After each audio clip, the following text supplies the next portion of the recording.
Welcome. Class 10ல் unit 3 state government lesson பார்க்க போகிறோம். இன்ட்ரொடக்ஷன்.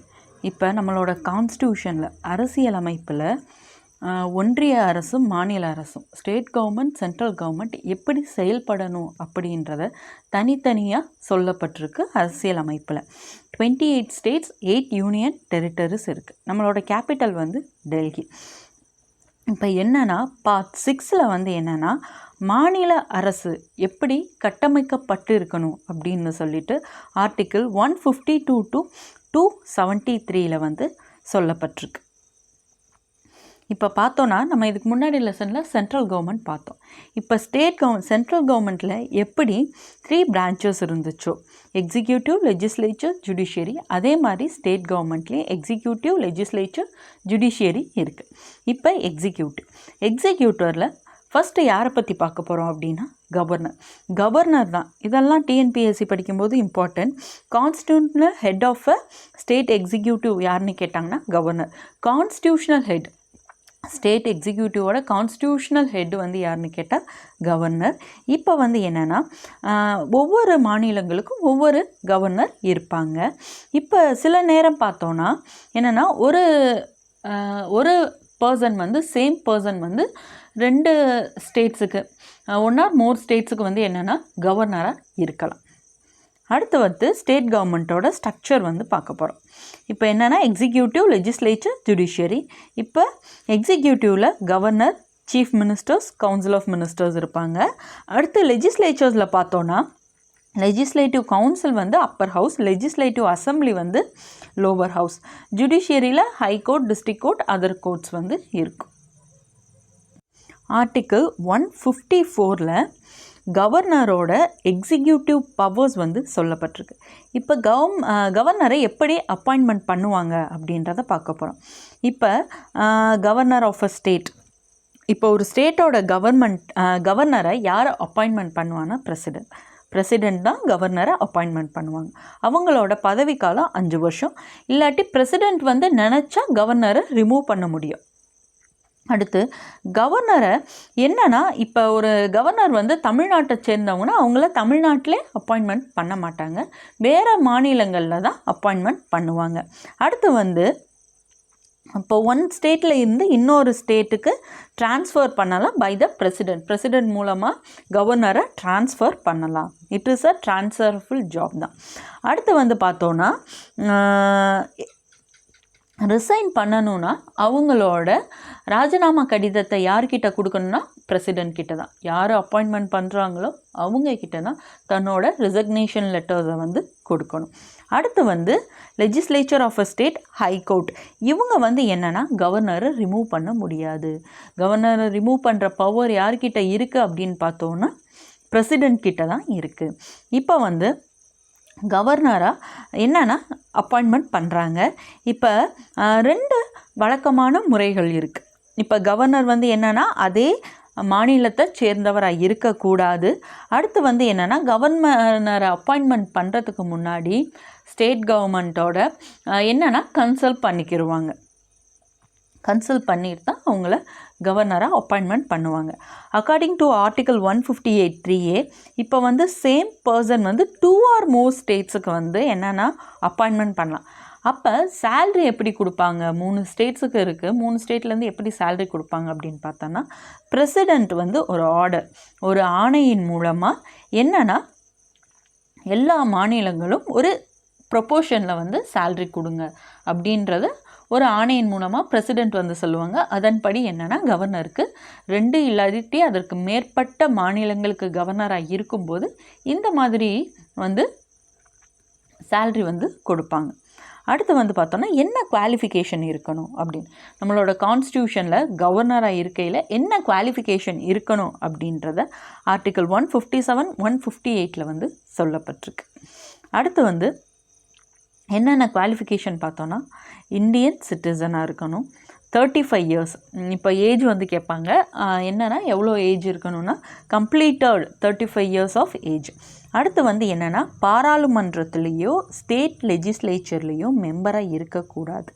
அப்படியே அவங்க மெம்பராக இருந்தால் இவங்க கவர்னராக பதவி ஏற்கும்போது அவங்க மெம்பராக இருந்த பொசிஷன், இப்போ ஒரு பொசிஷனில் இருக்காங்கன்னா அந்த பிளேஸ் என்னவாயிரும்னா வேக்கண்ட் ஆயிரும். அடுத்து வந்து எந்த ஒரு லாபம் தரக்கூடிய அரசு பதவியிலையும் இருக்கக்கூடாது அப்படின்றத சொல்கிறாங்க. அடுத்து வந்து பார்த்தோன்னா powers and functions of a governor. Governor தான் head of a state executive. ஹெட்டுனாலும் கான்ஸ்டியூஷனல் ஹெட்டுனாலும் அது கவர்னர் தான். இவருக்கு நிறையா பவர்ஸ் இருக்குது. இப்போ சில விஷயங்களில் பார்த்தோன்னா கவர்னர் வந்து என்னென்னா chief ministers and council of மினிஸ்டர்ஸோட அட்வைஸ் படி நடக்கிறது. இது எதில் சொல்லப்பட்டிருக்குன்னா ஆர்டிக்கிள் 163. ஆர்டிகல்ஸ் எல்லாமே ஞாபகத்தில் இருக்கணும். அடுத்து எக்ஸிக்யூட்டிவ் பவர்ஸ். எக்ஸிக்யூட்டிவ் பவர் அப்படின்னு பார்த்தோன்னா இவர் வந்து என்னென்னா சீஃப் மினிஸ்டர் மெஜாரிட்டியாக எந்த பார்ட்டி ஜெயிச்சிருக்கோ அந்த பார்ட்டியோட லீடரை அமைச்சு ஸ்டேட் லெஜிஸ்லேட்டிவ் அசம்பிளியை அசம்பிளியில் சீஃப் மினிஸ்டரை பதவியேற்று வைக்கிறார். அடுத்து வந்து சீஃப் மினிஸ்டரோட ரெக்கமெண்டேஷன் படி மற்ற மெம்பர்ஸையும் கவுன்சில் ஆஃப் மினிஸ்டர்ஸ் மற்ற மினிஸ்டர்ஸையும் அப்பாயின்மெண்ட் பண்ணுறாங்க. யாருன்னா கவர்னர் அப்பாயின்மெண்ட் பண்ணுறாங்க. அடுத்து பார்த்தோன்னா chairman, members of state public service commission, TNPSC இருக்குல்ல, இந்த மாதிரியான சேர்மன் அதில் இருக்க மெம்பர்ஸ் அப்பாயின்மெண்ட் பண்ணுறது கவர்னர் தான். ஸ்டேட் எலெக்ஷன் கமிஷனர் இவங்களை அப்பாயின்மெண்ட் பண்ணுறதும் கவர்னர் தான். அடுத்து இவர் வந்து துணை வேந்தர். அப்போ யூனிவர்சிட்டி இருக்குன்னா அதில் வந்து வேந்தராக இருக்கிறது கவர்னர் தான். அதை தான் இப்போ என்னென்னா சட்டம் கொண்டு வந்து மசோதா கொண்டு வந்து ரத்து பண்ணியிருக்காங்க தமிழ்நாட்டில். ஆனால் கான்ஸ்டியூஷன்ஸில் என்ன சொல்லப்பட்டிருக்கு, என்ன பவர்ஸ் கொடுத்துருக்காங்கன்னா யூனிவர்சிட்டியில் வந்து வேந்தர்களாக இருக்கணும், பல்கலைக்கழகத்தில் வேந்தராக இருக்கணும். துணை வேந்தர்களை வந்து அப்பாயின்மெண்ட் பண்ணுறதும் யார், கவர்னர் தான்.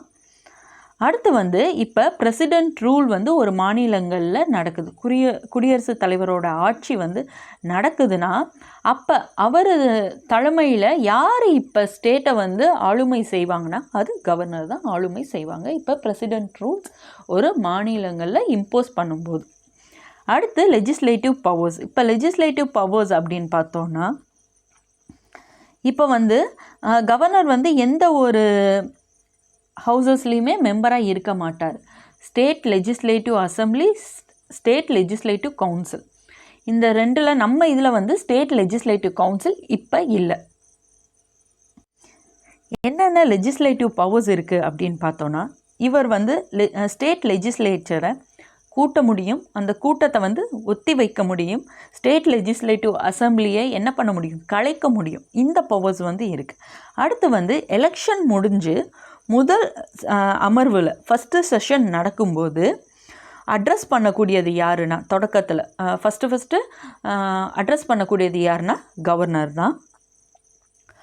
அப்புறம் பார்த்தோன்னா ஒரு பில் இருக்குது, அந்த பில்லை வந்து பெண்டிங்கில் இருக்குன்னா அது சம்பந்தமான செய்தியை லெஜிஸ்லேச்சர்ஸ்க்கு அனுப்பக்கூடியது யாருன்னா கவர்னர் தான். அடுத்து வந்து மற்ற என்னென்னா லெஜிஸ்லேட்டிவ் அசம்பிளி மெம்பர்ஸை வந்து அப்பாயின்மெண்ட் பண்ணுறாங்க.